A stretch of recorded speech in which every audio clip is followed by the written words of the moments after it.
Yeah, I'm not too concerned about the so-called white supremacist guys who traffic and sexually molest children and are homosexuals and like to rape people and their opinion of calling me a race traitor. That's that's like a hamster in a wheel. Do you know what the hamster in the wheel is a representation of?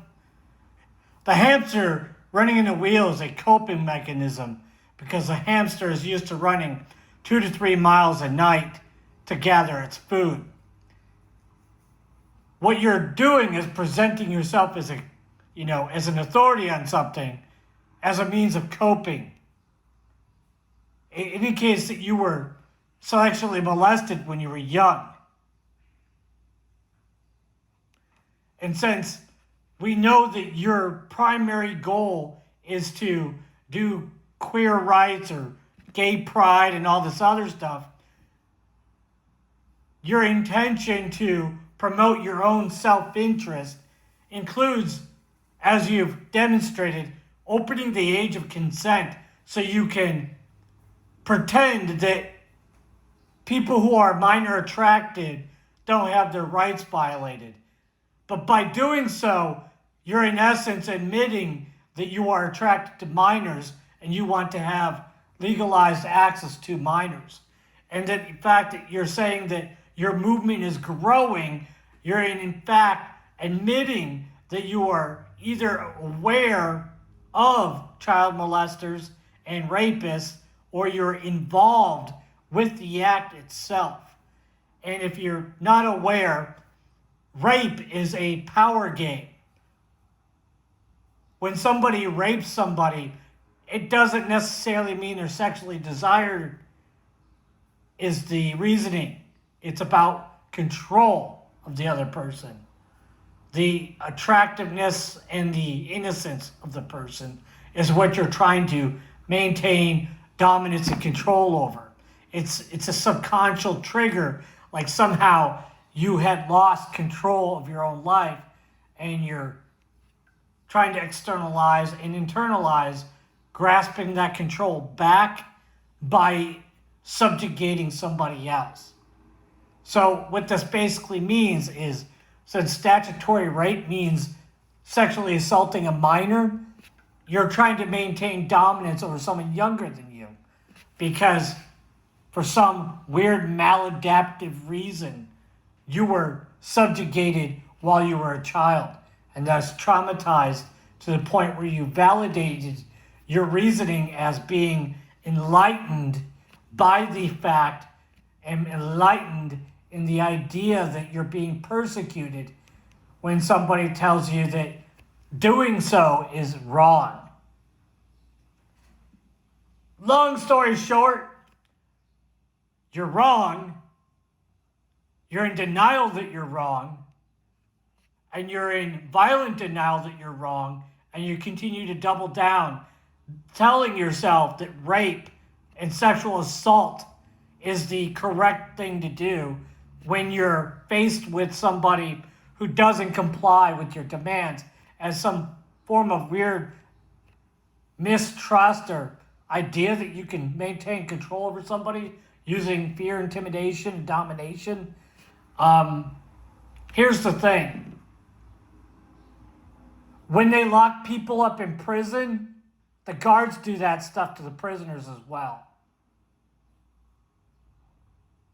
It's a very sad state of humanity that you are participating in. And you're going to say, oh, it's just a natural process. That process isn't natural. There's no reproductive benefit for it. It's a coping mechanism. You're coping for the fact that somebody took away your ability to have your own sense of safety in your own subconscious. And so you cope by trying to remove it from other people for some weird reason. You think that by doing so, you maintain control of your own safety. You have basically hamstered yourself, or coped as a coping mechanism, hamstered yourself into the corner where you think that by attacking other people, you remove their ability to defend themselves and or remove their ability to hurt you. So the reason why you do these things is because you're afraid of the people you do them to. You're afraid of the child growing up and being something that you're not, more able to control themselves, more masculine, more dominant, more physically capable. When you do it to an adult, you're doing it because you have a fear of this person being able to control you, either through intellectual capability, some form of obscure Machiavellian subversion, or actual physical dominance if they ever gain the upper hand. Your paranoia.